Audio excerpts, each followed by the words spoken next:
It wouldn't be a British schedule without one of the homes of British motorsport. We're here at Silverstone for week 9 of the SoF Series for the FF1600s, brought to you by FILMBIL.NO and Maconi Entertainment. I'm Howie Burrows as ever, and I'm joined by Ron Mounds as ever. This track is an all-time classic for Formula One, but we're running a slightly condensed layout based on the old Formula One layout with Cops straight up as the first bend and then a slightly condensed maggot, a very, very strange exit. Lots of straights, heavy draft. It's going to be tough on the track. And Ron, you always get the privilege of watching a little bit of racing on this track and these cars before the weekly series. So what have you drawn from that experience? Well, what I have drawn is the fact that even though these cars aren't the most draft heavy in the world, we are going to see a race with a lot of drafting in this race that we have coming up. Those straightaways, heading down that start-finish straightaway, coming out of turn number 1, down into that condensed Beckett section, we had to, actually no, it's Maggots, we had to sell off Beckett's to be able to put all these cars around this racetrack. But you've got so many long flat-out blasts around this track and not a lot of corners, it's going to create a bit of a peloton effect. Very rare on a broadcast that you can draw comparisons with the Tour de France, but it's going to feel like that in a rather odd way, with cars running in a line and saying nose to tail with the draft so strong. Well, we have split this race quite hard. 20 cars across each split. And with 4K SoF, you'd think the standards are high, but I think the aggression is going to raise even higher. I am quite frankly terrified. But we don't have to brave this alone, thankfully. Drivers hitting the grid, we have some good old favourites from prior weeks. Tim Hendrickson, still our highest iRacing driver, now 8.3k. No pressure, sir. But a few names I've never seen before. Renz Broekman. I'm going to have to try and get that name right. Seems like the whole crew has hit the grid. We have Adam Tonkins, we have Ian Joyner, Mikey Pollard, and Edward Buchanan, which I finally said correctly on the first try, and I'm going to get it right forever. Chris Cash. We have Frederick Surley back on the track. We have them all. This is going to be basically the biggest FF1600 reunion of all time, and drivers are already getting their laps in, but they're going to come thick and fast. Yeah, around this track, super short laps, as we're already seeing Ian Joyner, your provisional pole sitter, on the first go, around a 1 minute 1.158. You can definitely get down there into the 1 minute barrier. Not going to see laps sub 1 minute, but we can certainly get close here today. Ian Joyner and Mikey Pollard, who were battling tooth and nail in a Formula Ford race earlier on this week here in iRacing. They're currently slotted P1 and P2. They put on a rather fantastic battle a couple of days ago, and I have a feeling we may end up seeing the same yet again. Currently sharing that front row, but hey, still plenty of time left to go in this qualifying session. May not seem like much with less than 5 minutes to go on the clock, but around here, these lap times can go by in the blink of an eye. It's crazy you can cut that turn like that. Tim Hendrickson sets the fastest lap on the first go, around a 1:01.097. And an abandon. I think his first lap must have been dirty. Adam Tonkins just goes faster to leapfrog. I literally am not going to know where to watch it. This is going to be absolute chaos as drivers fly through in the classic 8-minute iRacing format. Only a few really left to do their time. So I'm going to have to do some name coaching here. This is a Sean. We're going to go with Greg Arfee. We're going to go with Greg Fee and go with that one. Daniel Tuff's a poor first lap. He only has one more shot to redeem it. Usually very, very fast. A 104. Definitely not good enough, but it was a dirty lap. We know he's fast. Yeah, around a racetrack like this, very easy to pick up a lap time invalidation or pick up some sort of incident point. The track limits around this track, super unforgiving. And from my experience running this combination a little bit earlier on this afternoon, heading through turn number 1, through Cops, any small little bit of a wheel, bit of a tire that scrapes that asphalt outside that curb, that's going to net you an incident point, and you're going to be out of luck when it comes to this qualifying session. These drivers need to get the most amount of pace that they can, but they also need to keep it within the bounds of the racetrack. Indeed, it's a half-car detection, even on the runoff. It's brutal and tough. almost all the qualifying laps are done. We are going to wait out the remainder of this session. Just worth looking at some of these times on the tower. Maybe I should make it a bit bigger, so I'll help you out. I'll get out the magnifying glass for you. There is a gap of 400ths between the top two, and the entire top 5 are separated by less than a tenth. So the performance of these drivers has been at the absolute top of their game, and I think it is going to lead to that very, very, very troublesome race around this track. Drivers are going to be on each other's. I was going to say something a little bit naughtier. They're going to be on each other's business is all I'll say for now. Frederick Sorley, good to see you hit the track back up again. FILMBIL.NO, sponsors of this broadcast series to the end of the season. Norway's leading company for filming services involving any sort of cars, emergency vehicles, stunts, any of the sort. Check out the domain if that happens to be your area of expertise. I hear that Frederick's been missing quite a few weeks because he's been working on scripting a show of his own. I don't know too much more, but you know what?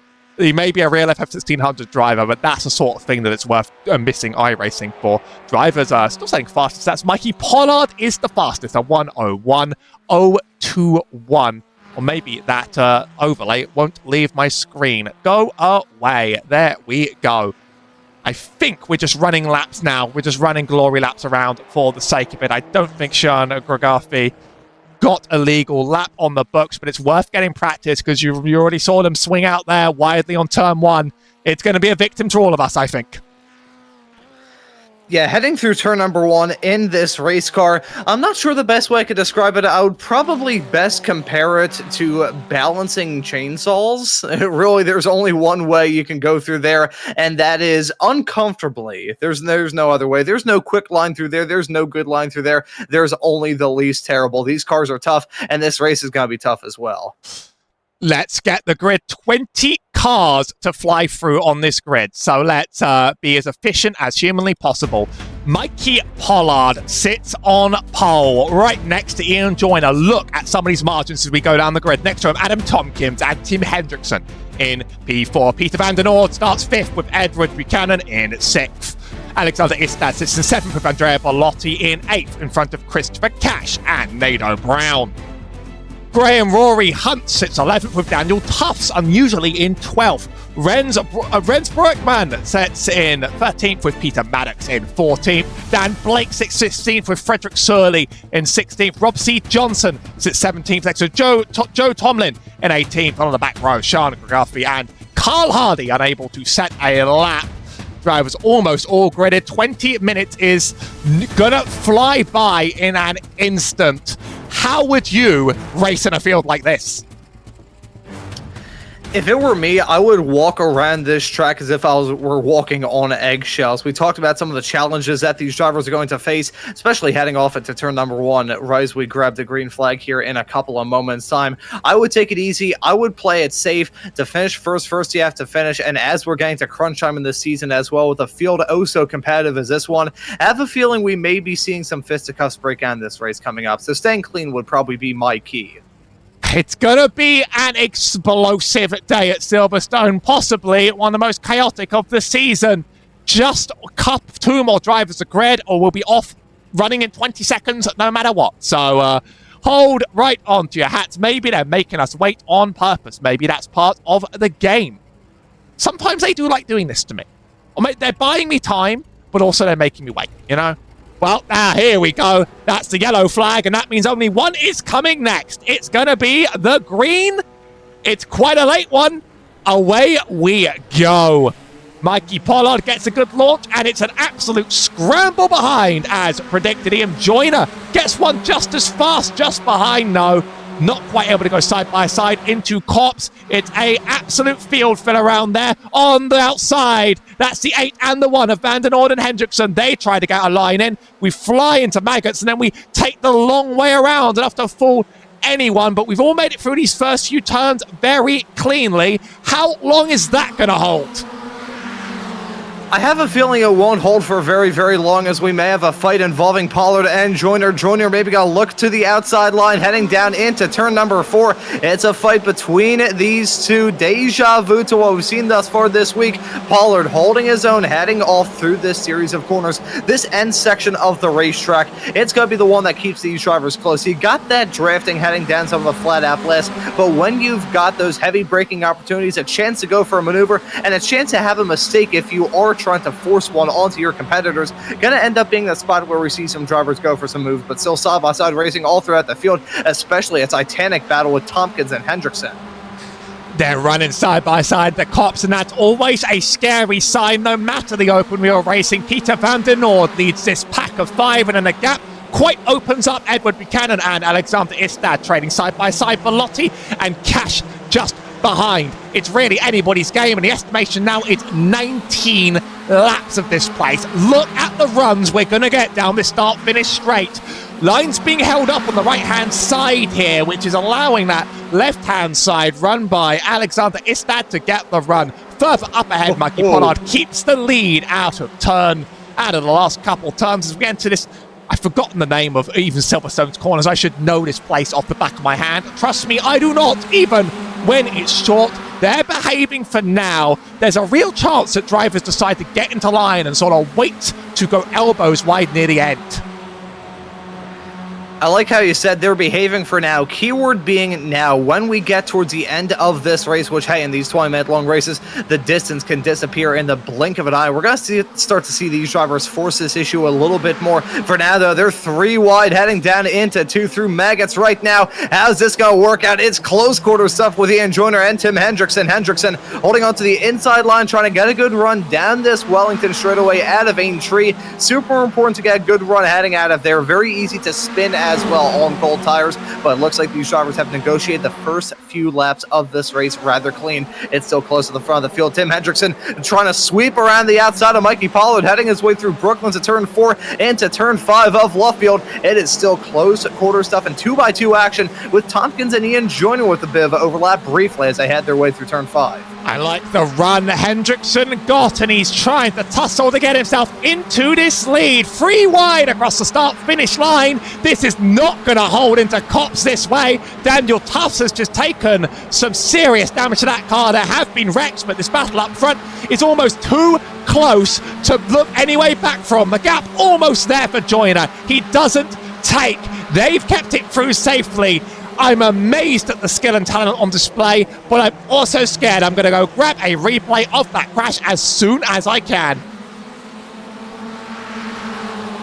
And already a tough moment for Daniel Tufts in the early stages of this race. Tough for Tufts. There's the pun. It's a softball. I had to swing at that as we take a look at this moment for him. Heading his way off through the final series of corners. You can see a big stack up there. That, I believe, was Graham Rory Hunt, and he goes up into the air. Multiple cars getting stacked up in that collision. I believe it was the car of Rory Hunt who had the first checkup. It was a car a little bit in front of him as well that got caught up in all of that drama as well. Still a very tough start for those. I think the car up front was Frederick Surley's. I recognise that design anywhere, and he ended up sort of eating the rear of that car, and then the checkup.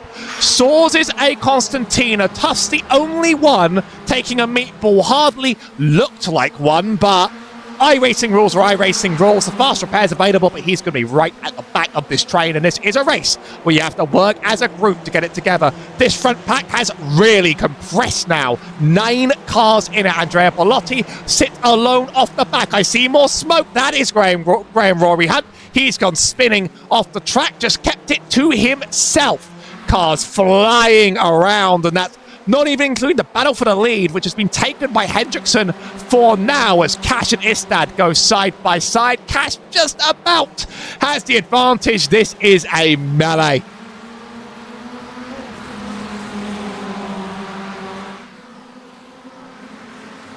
We keep running. Tim Hendrickson has a lot of speed, but Tompkins, I think, wants that inside line to cops. Joyner with the fastest lap.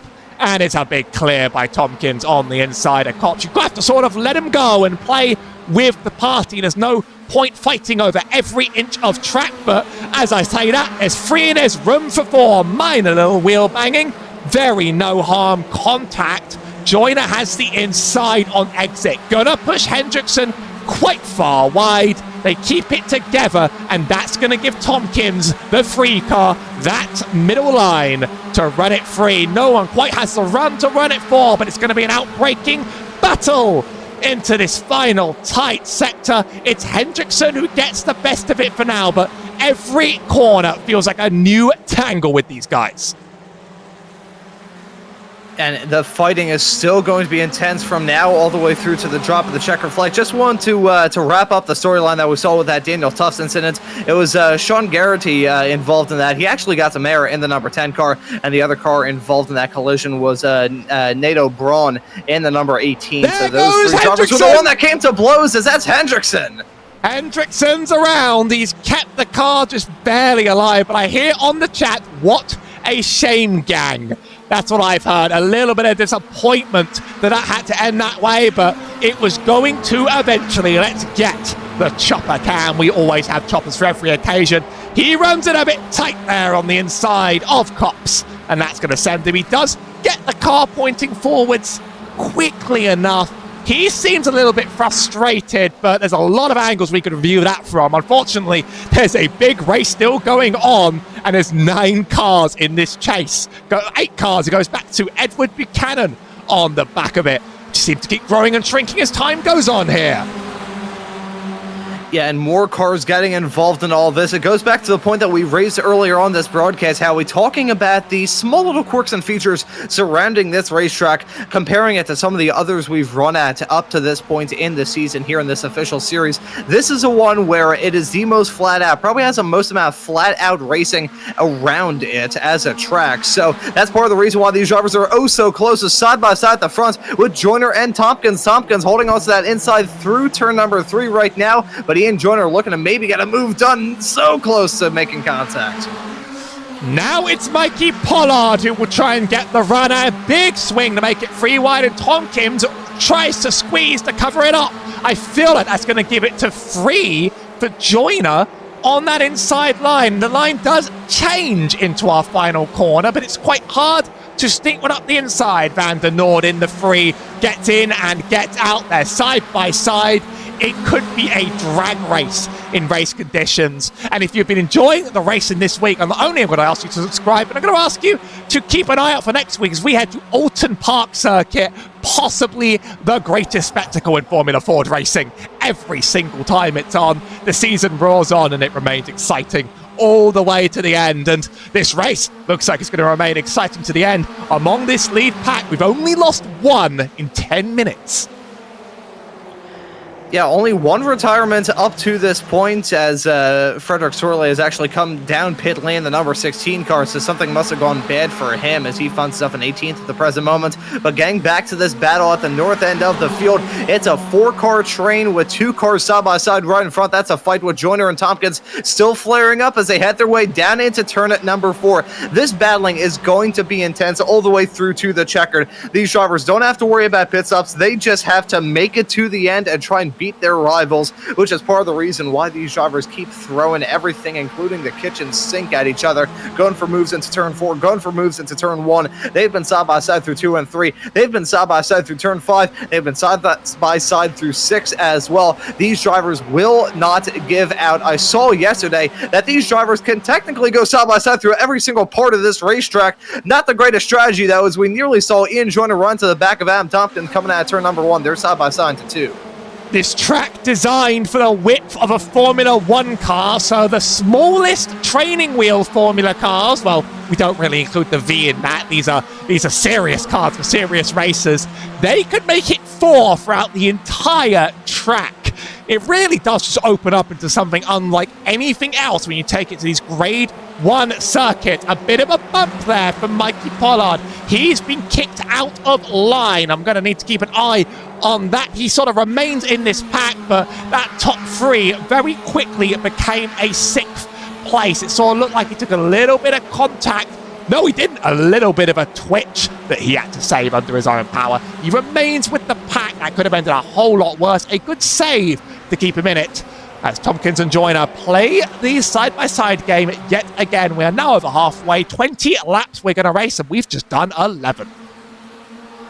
You can see 3 wide action heading down into turn number 2 and 3. They finally, not single file out, there were still 5 cars covered by nothing with a 2x2 pack as they head their way off into turn at number 3. Tompkins, Broekman, Joyner, and Van den Noord all covered by just about nothing. Christopher Cash also maybe going to get involved in that battle as well, but as they nearly come to blows between Broekman and Tompkins, it's a race down into turn 4. Who's going to be bravest on the brakes? Who's going to be able to get the move done? They're side by side yet again into turn number 5. The switchback nature of this section of the racetrack really does not give it to one driver. You can keep a side by side fight going. You can keep a challenge rolling, heading off through all the turns around this racetrack. It really just matters on who's going to get shown the door first and who's going to get shown an opportunity. Ian Joyner may try and make it 3 wide coming out of 1. We've not mentioned Broekman in this battle at any point, but he's been there and he's been waiting. Not even seen him in this series, but he's fast 7.5k and he's trying to stamp his name down as he makes a nice move into Maggots and takes a good lead. Now, we're going to keep an eye on Tim Hendrickson. If there's one thing he is, it is very, very fast in that torpedo car, and he's not miles off the pack that he just got ejected from. Keep an eye on board. This is 7 tenths. That is striking distance to fight and play from. We're going 3 wide into turn 4. A bit of a slide from Tompkins in first, and that's going to eat up quite a bit of speed. Broekman going to be able to run him side by side on the outside line. Most drivers already cutting through this sort of like pit line on the left-hand side. Right-hand side. Didn't even know that that was a viable strategy that you could do, but they are playing that game, and we're due to go many, many, many wide again. 3 in the middle with Joyner. Sends it through the middle. Here comes Van den Noord to make it his own. We're 4 wide. 4 wide, heading down into turn number 2 and 3. Look at Broekman trying to jump into the race lead. They're 3 wide yet again, down into turn number 3. Peter Van den Noord contact, multiple cars banging off into each other. A game of dominoes, and down they all fall. That right there was Joyner again, showing the door. He's got to drop down like a stone. They are very lucky that didn't end in pure unbridled disaster, though. As bad as that was, it could have been so much worse. Somebody was going to have to give there. Somebody was going to have to yield, or someone was going to get ejected. And Broekman's going to use this chance to run like the wind. 8 tenths, and he could get out of draft with just a couple more corners. Sometimes it's about being in the right place at the right time. This is for second, Cash and Pollard. Pollard tries to sneak into the outside. It's not quite going to happen. I don't think it's going to quite happen into Kopp's corner either. Hendrickson is well and truly back into this party, by the way. He's now 5th. Very, very fast runner. We have drivers talking about whether they want to slow each other down over the in-car radio. Little bit of teamwork and coordination is going to have to be used to get back to Broekman on front by the end. The laps are running very low. You know what we've got at the present moment, Howie? We have got a fishing game at the front. One of these drivers is going to win it, and we can't really decide. Oh, that's a spin. That's for Cash. Heading down to turn 4. I think he may have clipped the car of Adam Tompkins there as he spun off wildly, heading off through the corner. Got to take a look at this replay. Lost control of it, heading his way down to turn 4. Such an easy mistake to make, doubly so, taking that shallow line, trying to get something done on the inside of Mikey Pollard. And you can see no contact being made, but definitely showing a off-track moment. There was Tompkins having to take evasive action side by side yet again. Tim Hendrickson has jumped his way up into P2, but speaking of jumping up to something, jumping up to a big gap is Rens Broekman, now 1.5 seconds between himself and Hendrickson. He may be able to get it done. If anyone could do it, and I don't know Broekman, I don't have any history of Broekman, so he could be so fast to get this run away, but if anyone could do it in 5 minutes, it would be Tim. Look at how quick he's punched himself up the field. See quite a few drivers make Cash's mistake on that turn. I mean, we've seen quite a few just self-loop themselves, and he's well and truly off this pack. Like 15 out of 20 here. So we're going to have... I had to do the maths. 5 to go over the line. Look at me. I'm just such an expert at my craft. Pollard is going to maybe have to try and make this move for P2, but they sort of know the more they fight, the lower chance there is that a battle can be secured here. I'll get up the live comparison. The fastest lap of the race is Ian Joyner's from all the way back there. So, oh, there are complaints on the mic. There is drama on the mic. So I'm not quite sure what's going on around the track. There's quite frankly too much to track, but I haven't seen any incident worth counting up on. So Mikey Pollard reclaiming the lead. I have a feeling these two might be killing their chances of claiming this win. Yeah, with them side by side heading off into turn number 4 right about there, and still going to be fighting hard lap after lap until that checkered flag comes out. It's just going to allow Rens Broekman to break his way up into a further race lead. Now 1.6 seconds between himself and Tim Hendrickson slotted in P2.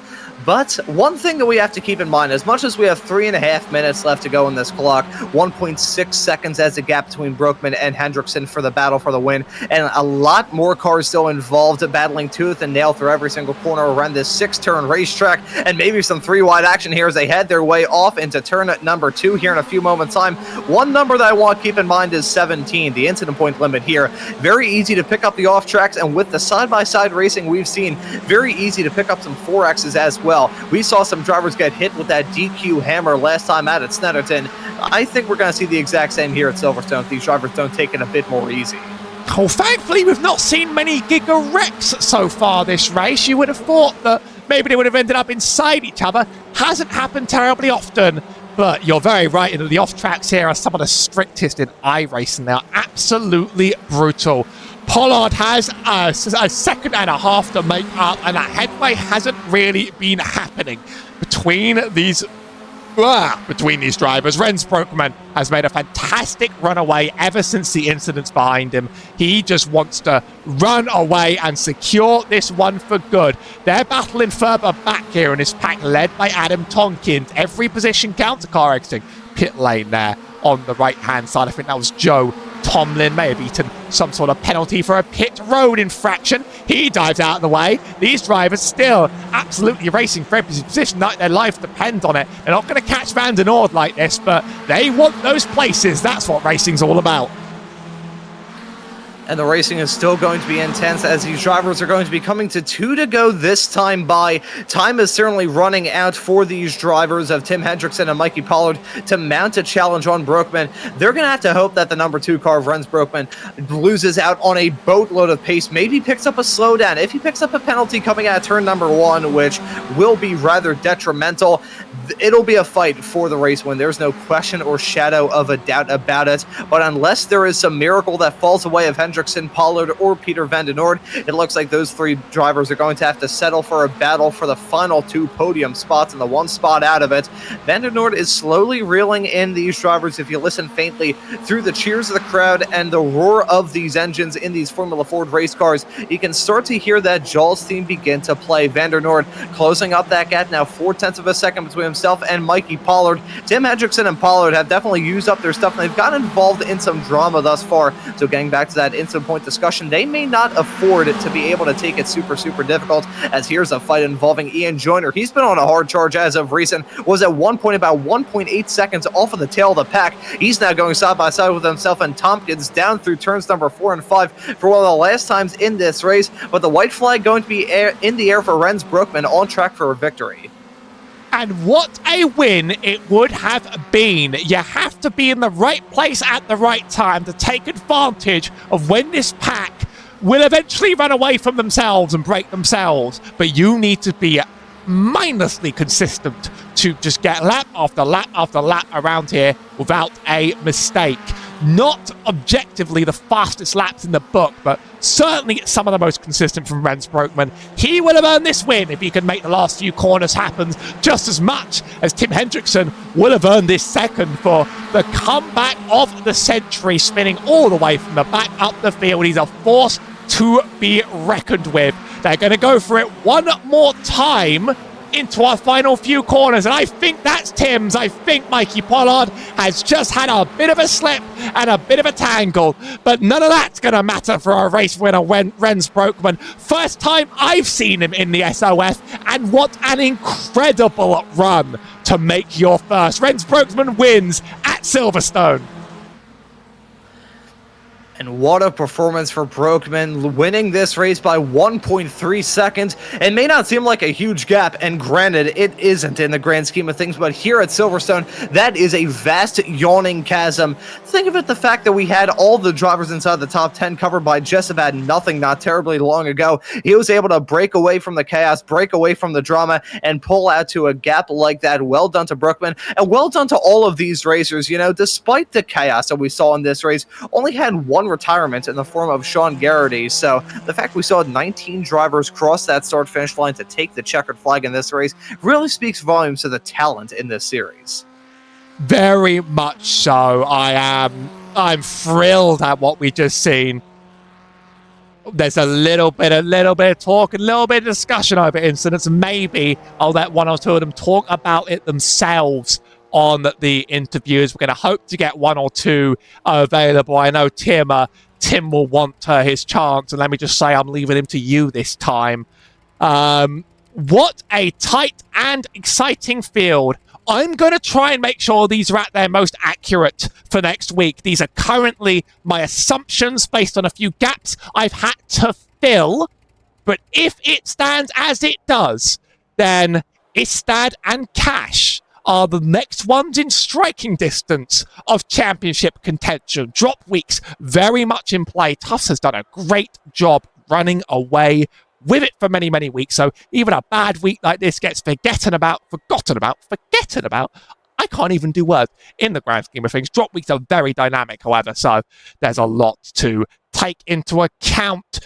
Gonna see if any drivers pop in for interviews. We've done it in an easier server for them this time. We're not even gonna have any of the confusion, and hopefully everybody's mics will work. I sure as hell know Tim decided to ensure to me that I wouldn't mute people. You wouldn't know, but a couple weeks ago on my own channel, I muted half the interviewers. So, you know, always a commensurate expert at work. I've confirmed they've heard you and your beautiful voice.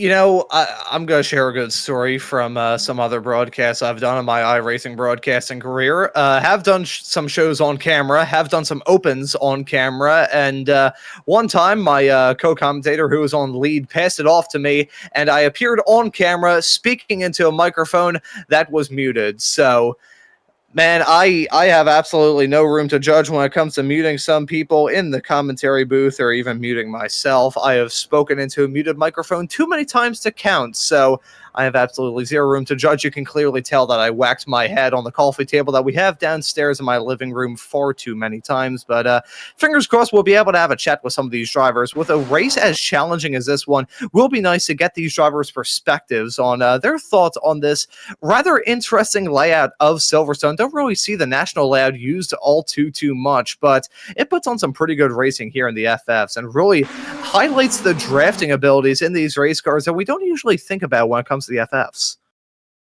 Sometimes they get drafty and slipstreamy, let me tell you that, on these very flat tracks with very, very long straights. It's amazing how few corners there really are at play here. Actually catching a very brief replay. Well, we're about 30 seconds back in time from the actual incident, so let's just give it a little bit more time and we'll have one more. Tim is very much talking this over. It's civil, but they are very much talking this over in the game chat right now, and I'm talking over them in my own view. It's tough. It's a very, very close side-by-side running into cops. Would you mind being judge, jury, and executioner? Or would you like to... You can pass. You can pass on that responsibility. I'm just, You know, I had some experience doing race control with a rather big multi-class sports car racing series, and the day that I was able to get out of that was a very nice day.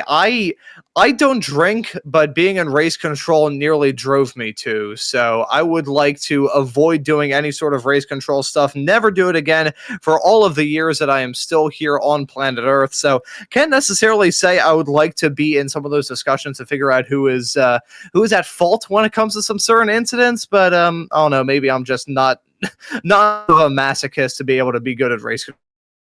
Now, Adam Tonkins needed to be careful there because he put himself in the broadcast channel because somebody on the service doesn't locked it down yet. So I'll leave you with Adam Tompkins now.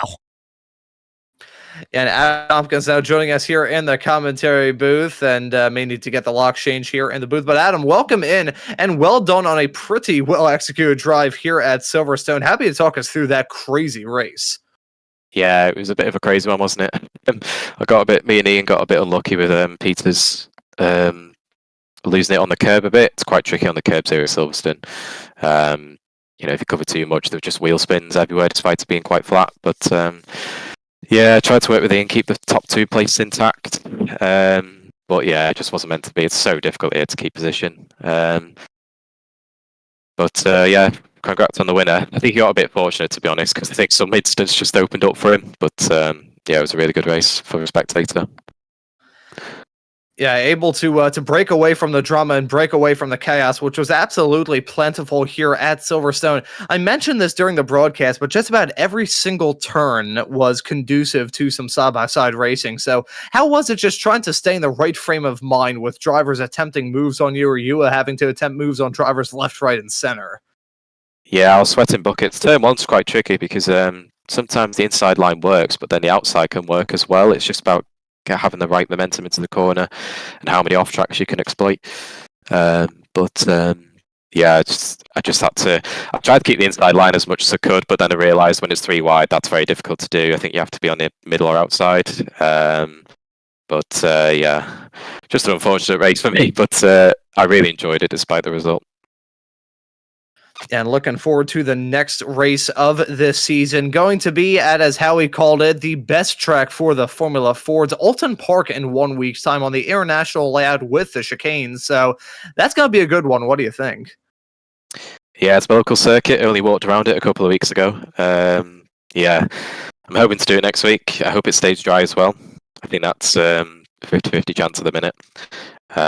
So yeah, really looking forward to it. I won the last time we raced there, I think, as well, a couple of seasons back. So, and I had really good pace. So, yeah, feeling really confident going into that. See, I was going to make a joke about it being a British racetrack and how the chances of it raining are pretty high, but I remember that you're British and my colleague Howie is also British as well, so I'm outnumbered here in the commentary booth. So I will zip up my mouth and say thank you very much for joining us here in the commentary booth, Adam, and we'll let you give any thanks or shouts out that you want before we let you go. Just for Team Altitude, 3M Esports, and all the guys there. 3M sponsored me greatly, and can ask some more from them. And yeah, I look forward to the future with them. Awesome, man. Well, hey, thank you for joining us here in the commentary booth. Well done on the P5 at the end of this race here at Silverstone. I'm excited to see you back out on the track at Alton Park in 1 week's time. Thanks very much. See you soon. And I think that will mark the end of today's proceedings. It has been every bit the race promised, and in fact, even a little better. I was hoping we wouldn't get like a wrecking field, and we didn't quite get a wrecking field.